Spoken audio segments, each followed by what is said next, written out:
¿Qué tal, queridos hermanos?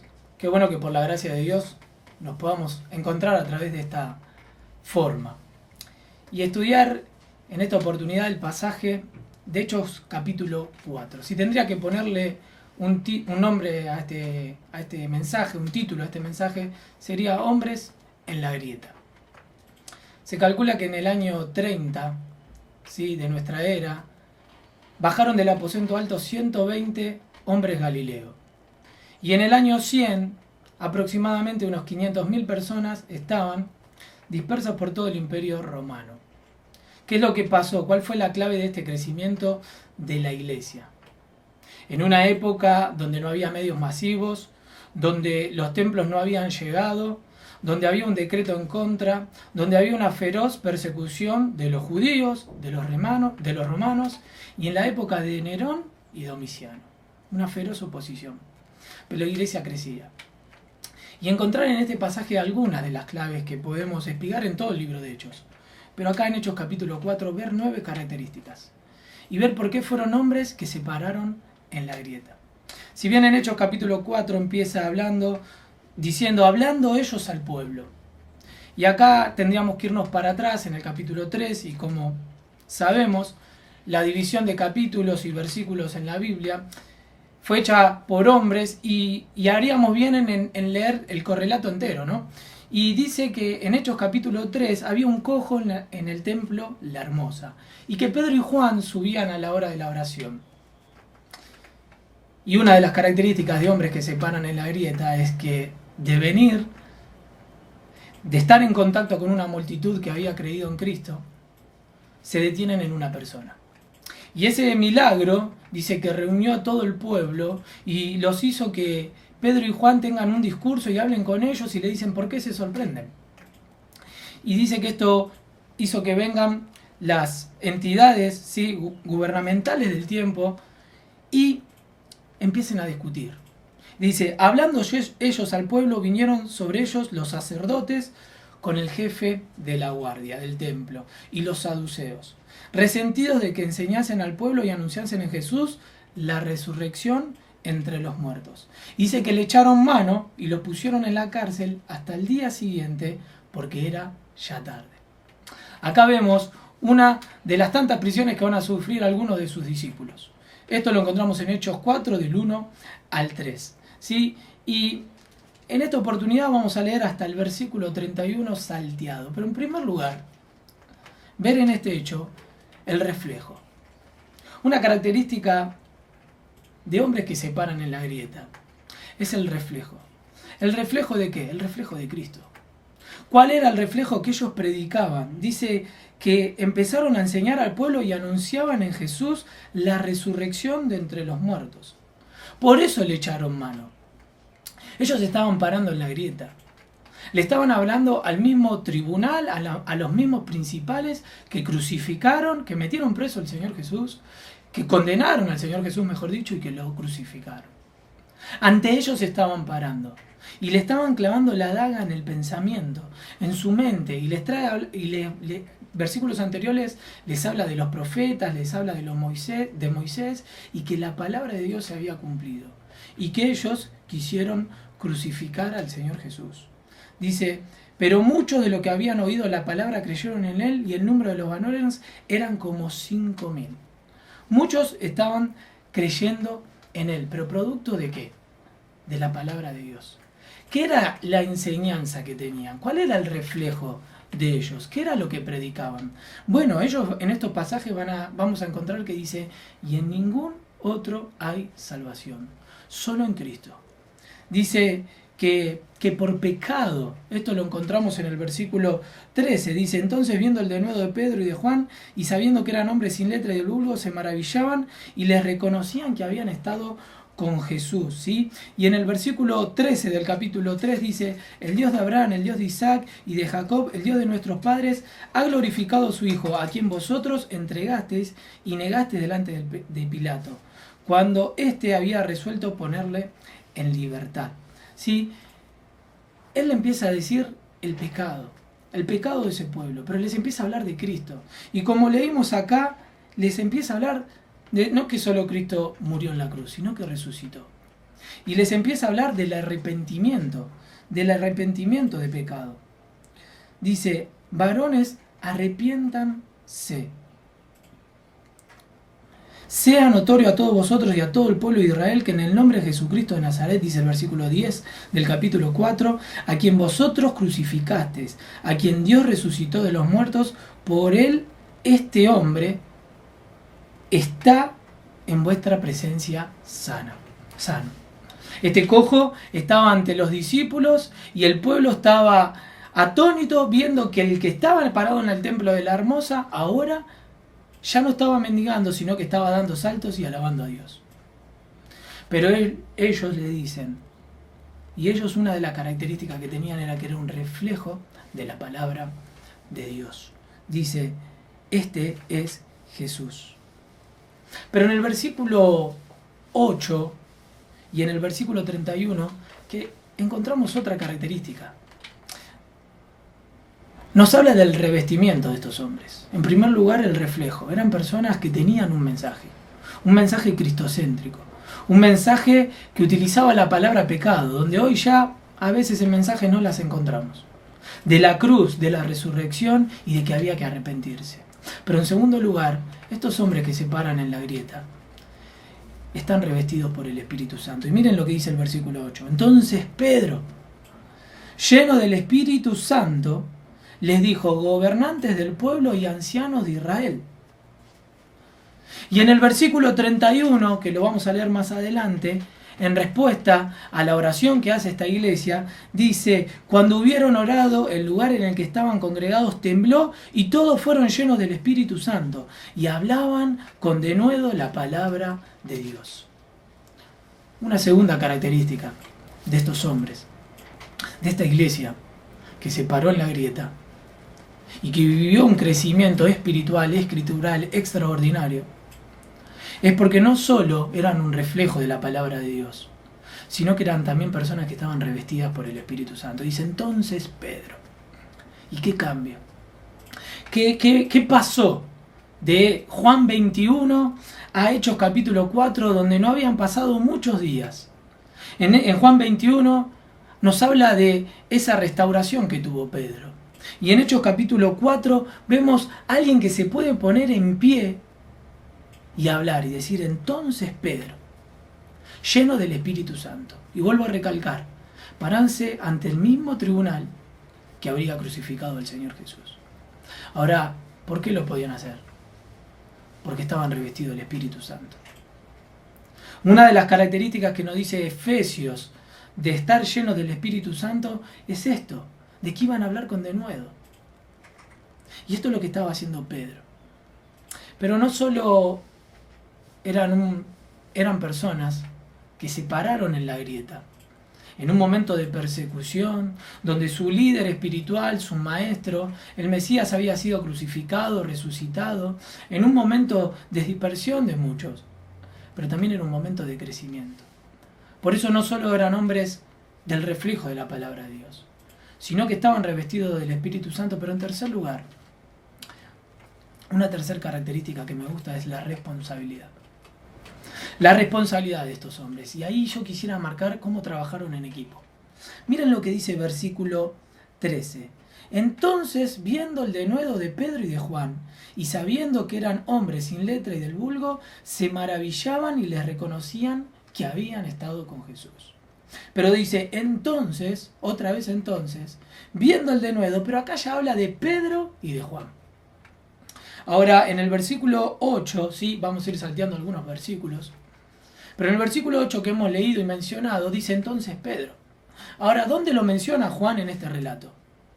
Bueno, yo buscaba comentarios, indagaba un poco y sin duda, ¿qué estaba haciendo Juan? Lo estaba respaldando a Pedro. Sin duda tal vez estaba explicando, discutiendo con otras personas y parado ante esta persona que antes tenía un problema en sus piernas, que era cojo y ahora había sido sanado, explicando. No lo sabemos, lo que sí sabemos es que la multitud podía reconocer que ¿qué? Entonces, viendo. Ese viendo es, los estaban examinando. A estos dos que eran del vulgo, que tenían su empresa pesquera, pero ahora que lo ven, que pueden hablar con denuedo. ¿Pero por qué? Porque podían trabajar en equipo. Y en esto yo quería marcar la responsabilidad. Qué bueno que esta iglesia nos enseñe esto. Entonces Pedro era la voz visible ya, aún con la presencia palpable del Señor Jesús. Él tomaba el liderazgo en ciertas oportunidades. Y así lo vemos en el inicio de Hechos, ¿sí?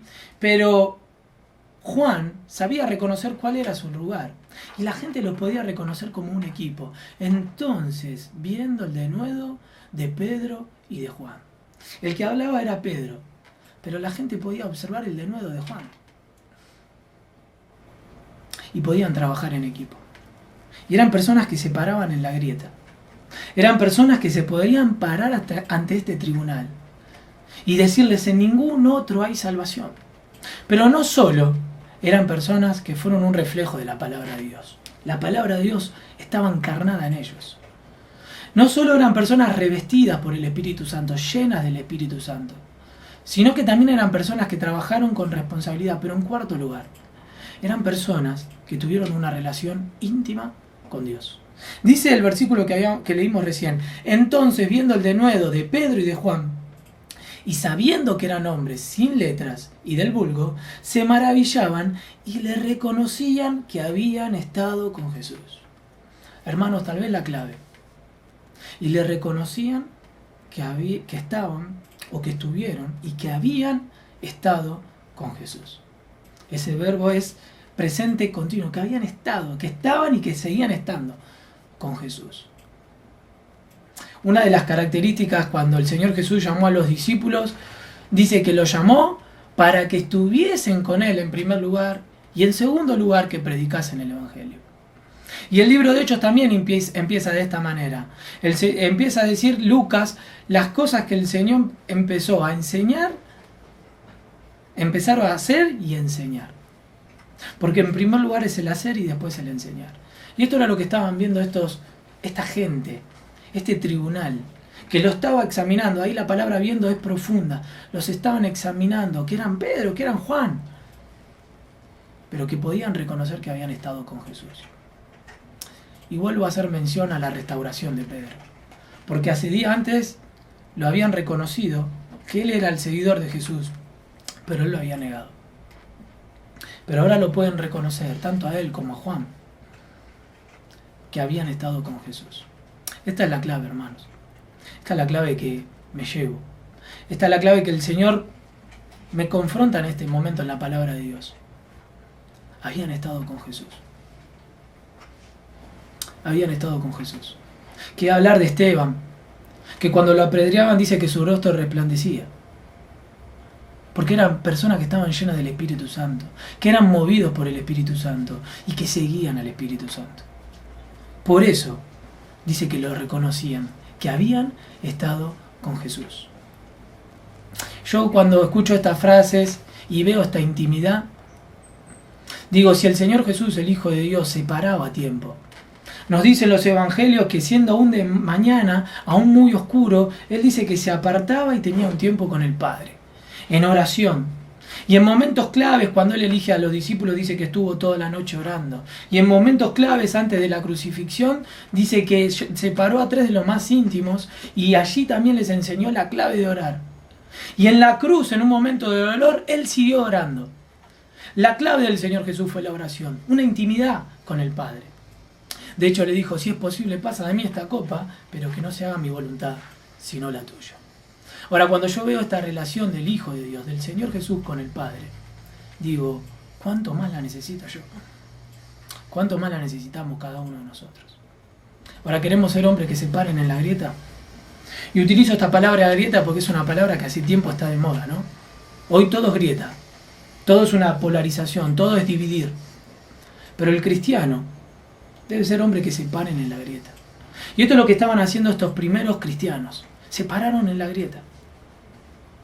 Y no solo eran personas que eran un reflejo de la palabra de Dios, que estaban revestidas por el Espíritu Santo, que tenían una responsabilidad, trabajaban en equipo, perseveraban en la doctrina de los apóstoles, en el partimiento del pan y la comunión los unos con otros. Podían estar en equipo. Dice que podían subir juntos a la hora de la oración. Yo me pregunto, ¿puedo subir con mi hermano a la hora de la oración? Pero también eran personas que tenían una relación con Dios. Pero en quinto lugar, eran hombres que prestaron resistencia. Porque estas palabras calaron hondo ante este tribunal que lo estaba juzgando. Pero miren lo que dice en el versículo 19. Leamos desde el 18. Dice, y llamándolos, les intimaron que en ninguna manera hablasen ni enseñasen en el nombre de Jesús. ¿Te imaginas cómo fue esa intimidación, no? Mas Pedro y Juan respondieron diciéndoles, juzgad si es justo delante de Dios obedecer a vosotros antes que a Dios. Mas Pedro y Juan respondieron diciendo, juzgad si es justo delante de Dios obedecer a vosotros antes que a Dios, porque no podemos dejar de decir lo que hemos visto y oído. Entonces ellos le amenazaron y le soltaron, no hallando ningún modo de castigarlos, por causa del pueblo. Miren por qué causa, por causa del pueblo, porque todos glorificaban a Dios. ¡Wow! Por lo que habían hecho, ya que el hombre en quien se había hecho este milagro de sanidad tenía más de 40 años. No lo podían ocultar. Este hombre tenía más de 40 años. Y dice que lo habrán intimidado y le habrán querido, otra de las palabras que están de moda en este tiempo, usar un tapaboca con Pedro, con Juan, con esta iglesia. Pero le dijeron, no podemos dejar de hablar lo que hemos visto y oído. Qué hermosa resistencia. Se la jugaron. Se la jugaron con confianza y se la jugaron con respeto, pero con toda la autoridad de la palabra de Dios, del revestimiento del Espíritu Santo y de la intimidad que habían estado con el Señor Jesús. Hermanos, qué buena resistencia, ¿no? Tal vez la palabra resistencia nos genera un choque, ¿no? Pero es una resistencia espiritual. ¿Cómo están nuestras barreras espirituales? Me pregunto. Para poner resistencia ante los ataques del enemigo. Pero en sexto lugar. Y ahora acá ya entramos en el relato que dice que al habiendo soltado a estos discípulos, en el versículo 23 dice, y puestos en libertad, vinieron a los suyos y contaron todo lo que los principales sacerdotes y los ancianos habían dicho. Y ellos, la iglesia, habiéndolo oído, alzaron unánime la voz a Dios y dijeron, soberano Señor, tú eres el Dios que hiciste el cielo y la tierra, el mar y todo lo que en ellos hay. Qué hermosa oración. Qué hermosa oración. Que por boca de David, y ahí empieza. ¿Ves que era una iglesia que no solo era escritural en su predicación, sino que eran escritural en sus oraciones? Y ahí empieza a mencionar de David, lo que pasó con David, hasta llegar a lo que pasó con el Señor Jesús. Pero esta característica, era una iglesia, eran personas, era un lugar. El lugar se convertía, porque donde estaban ellos, era un lugar reconfortante. Y esta es la sexta R, por así, que quisiera compartir con ustedes. Era una iglesia reconfortante. Era una iglesia que vivía la comunión. Yo me pregunto, ¿dónde irías vos en un momento de dificultad? ¿Dónde iría yo en un momento de dificultad? ¿A quién le contaría este problema que estaba viviendo?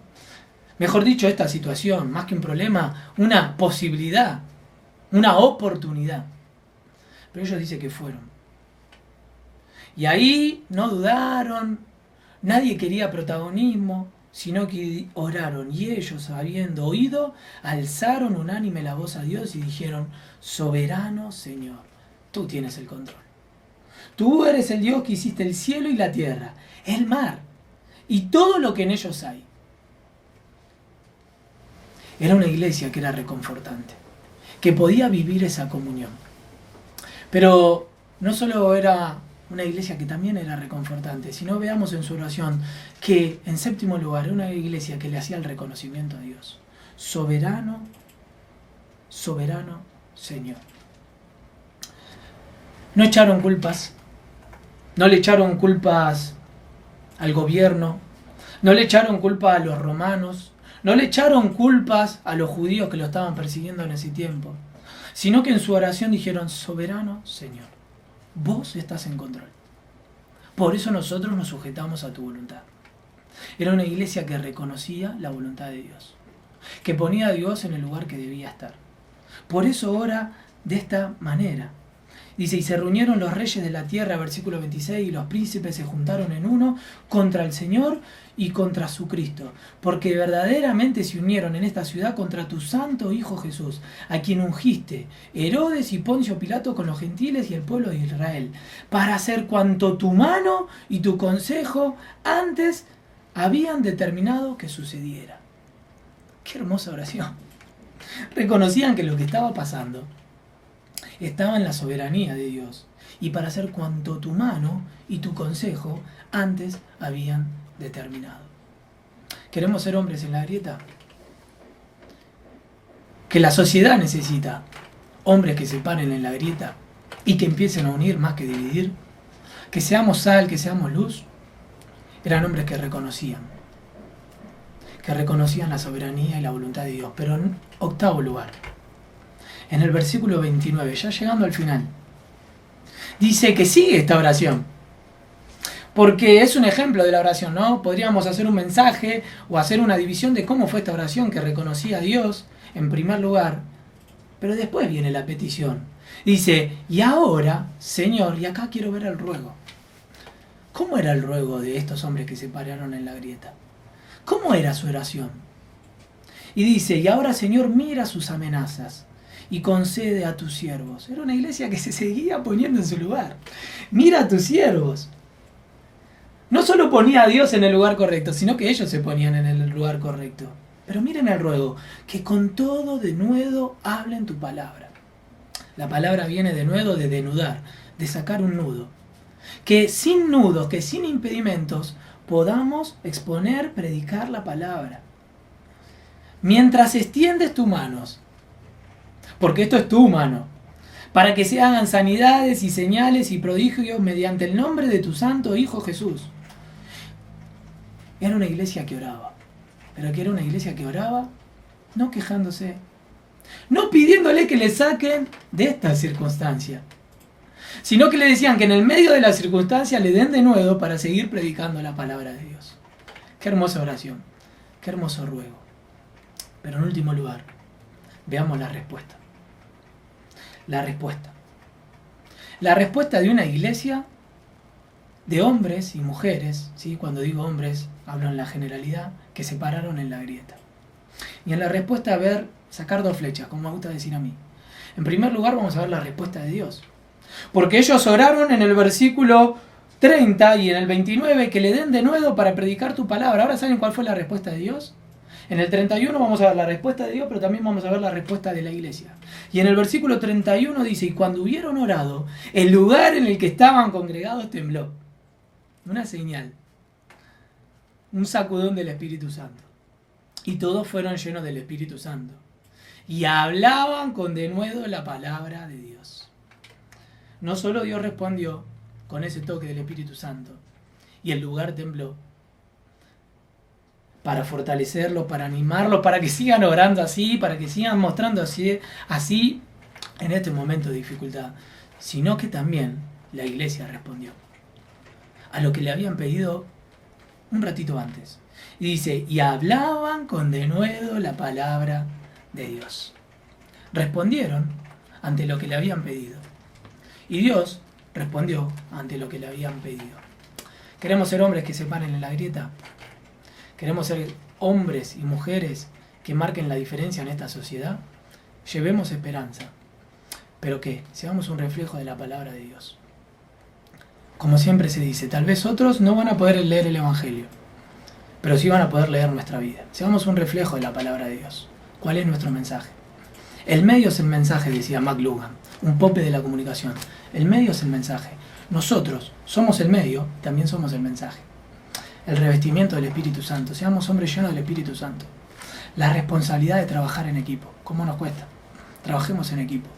Hombres de relación con Dios. Hombres que presenten resistencia con la palabra de Dios. Y decir: lo malo es malo. A esto Dios lo llama pecado. Que sean nuestras iglesias, nuestros lugares, nuestras familias, familias reconfortantes. que reconozcan a Dios, que rueguen y que oren de esta manera, y así veremos la respuesta de Dios, pero que también siga siendo nuestra respuesta. Termino con una frase de Albert Schweitzer, un médico de la Malén, premio Nobel de 1952. Dice, se para ante su auditorio este médico, y dice, yo no sé cuál será el destino de cada uno de ustedes, le dice a sus alumnos, pero una cosa sé, los únicos entre ustedes que van a ser verdaderamente felices son aquellos que hayan buscado y encontrado el modo de servir. Hermanos, busquemos y encontremos ese modo de servir. Que Dios los bendiga.